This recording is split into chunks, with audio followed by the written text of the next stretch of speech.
नमस्कार साथियों, मैं संजय नामदेव। स्वागत है आपका चैनल पर। आज हम प्रश्न bank question bank class 10th science इकाई 11 मानव नेत्र एवं रंग बिरंगा संसार, इस पार्ट की चर्चा आपसे हम करने जा रहे हैं। इसके पहले वाले पार्टों की चर्चा हमने हमारे चैनल पर आपसे की है। यदि आपने उन्हें नहीं देखा है तो हमारे चैनल की प्लेलिस्ट में जाकर के आप देख सकते हैं। और यदि आप चैनल पर नए हैं, चैनल को सब्सक्राइब कीजिए, लाइक कीजिए, दोस्तों के साथ शेयर कीजिए।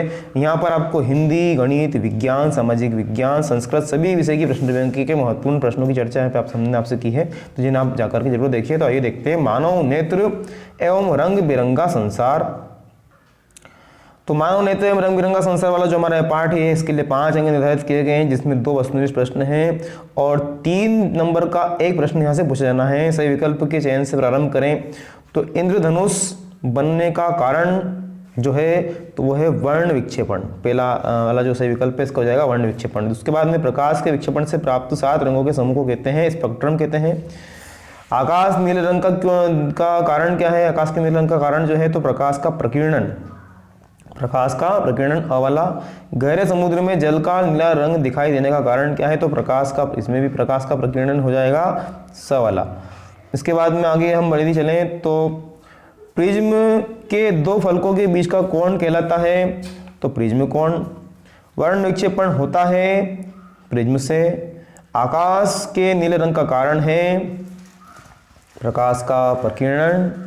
फिर ब वाला मानव नेत्र जिस भाग पर किसी वस्तु का प्रतिबिंब बनाते हैं वह है तो हो जाएगा रेटिना। दूरदर्शी दोष के निवारण के लिए उपयोग किया जाने वाला लेंस उत्तल लेंस। मानव नेत्र में उपस्थित लेंस उत्तल लेंस। इस तरह से सही विकल्प समाप्त होते हैं। रिक्त स्थान की बात कर लेते हैं। रिक्त स्थान का पहला हमारा है प्रिज्म द्वारा रिक्त स्थान रंग की प्रकाश किरण का विचलन सर्वाधिक होता है तो वो होती है बेगनी। फिर हम चलें अगला हमारा मानव नेत्र में प्रकाश एक पतली झिल्ली से होकर प्रवेश करता है जिसे कार्निया कहते हैं। अगला हो जाएगा दूर दृष्टि दोष का कारण नेत्र गोलक का रिक्त स्थान हो जाना, मतलब बहुत छोटा हो जाना।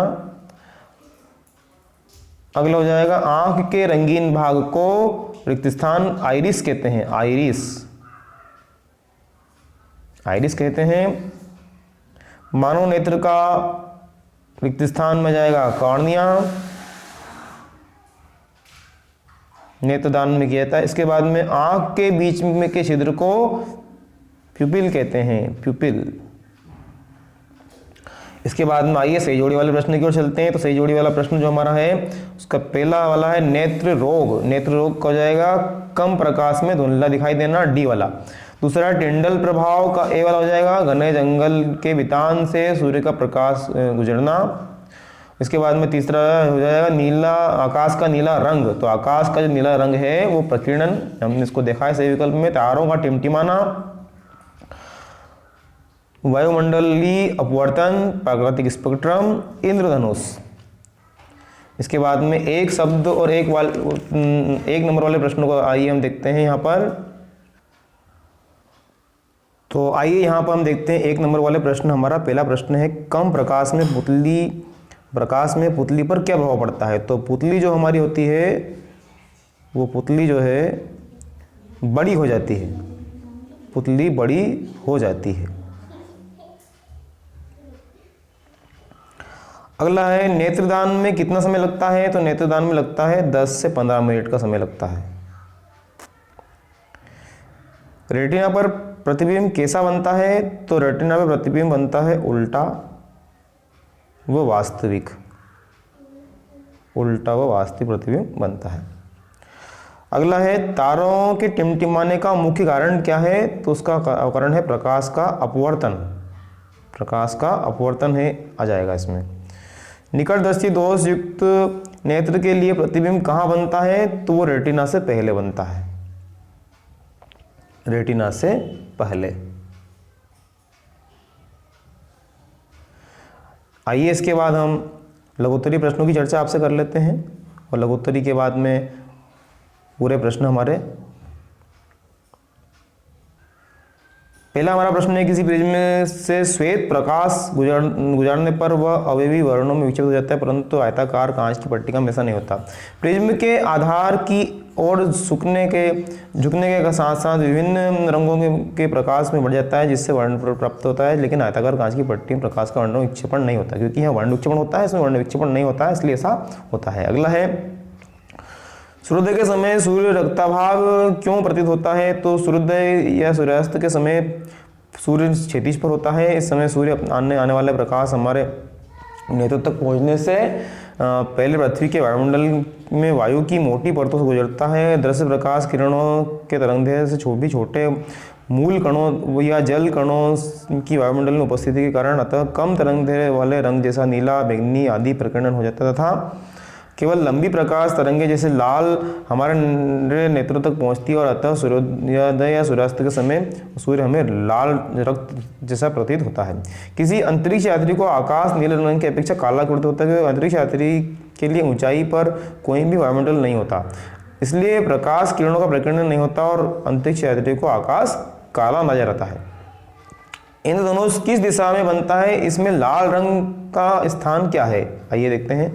तो संध्या के समय पूर्व दिशा में तथा प्रातःकाल पश्चिम दिशा में वर्षा के दिनों में बनता है। प्राथमिक इंद्रधनुष में लाल रंग बाहर की ओर ही होता है। इसके बाद तारे क्यों टिमटिमाते हैं? तो तारे पृथ्वी से अधिक दूरी पर स्थित होते हैं और तारों से चलने वाले प्रकाश को वायुमंडल की विभिन्न परतों को पार करना पड़ता है। गर्म ठंडी हवाओं के कारण पृथ्वी के वायुमंडल का अपवर्तनांक लगातार अपवर्तित होता रहता है। तारों से आने वाला प्रकाश की जो किरण है इस प्रकार लगातार अपवर्तन होता है और प्रकाश किरणें निरीक्षण की आंखों तक अनियमित रूप से पहुंचती है। इसी कारण से ऐसा आभास होता है, आभासी स्थिति बदलती है और इसी कारण से हमको लगता है कि तारे टिमटिमा रहे हैं, तारे टिमटिमाते हुए नजर आते हैं। प्रश्न क्रमांक 6 हमारा, प्रिज्म द्वारा प्रकाश के वर्ण विक्षेपण को चित्र द्वारा समझाइए। तो आइए इसका चित्र है, आप इसका स्क्रीनशॉट लेकर के बना लीजिएगा। यहाँ पर लाल, नारंगी, पीला, हरा, नीला, इस तरह से सारे रंग यहाँ पे आपको प्रकीर्णन के माध्यम से बताए गए हैं।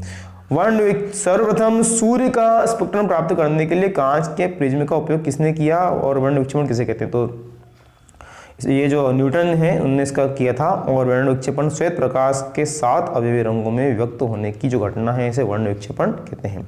टिंडल प्रभाव द्वारा उत्पन्न करने में प्रकीर्णन की भूमिका बताइए। तो कोलाइडी माध्यम से जब प्रकाश गुजरता है तो प्रकाश का प्रकीर्णन हो जाता है तथा प्रकाश का मार्ग दिखाई देने लगता है। यह घटना प्रकाश के प्रकीर्णन के मध्य उद्भव भूमिका होती है। इस परिघटना से पहले टिंडल ने देखा और इसे टिंडल प्रभाव नाम दिया। प्रकाश टिंडल को चित्र के माध्यम से बताया गया है, इसका आप देख लीजिएगा। निकट दृष्टि दोष कारण निवारण और उसके साथ में चित्र भी। तो निकट दृष्टि दोष से पीड़ित मनुष्य पास की वस्तु स्पष्ट देख पाता है लेकिन दूर की नहीं देख पाता है। स्पष्ट इसका चित्र है। दूरदृष्टि दोष इसके कारण और निवारण के साथ इसका चित्र यहाँ से इसको आप देखिए। दूरदृष्टि दोष में क्या होता है कि पीड़ित व्यक्ति मनुष्य जो है दूर की वस्तु साफ देख सकता है लेकिन पास की नहीं देख पाता है।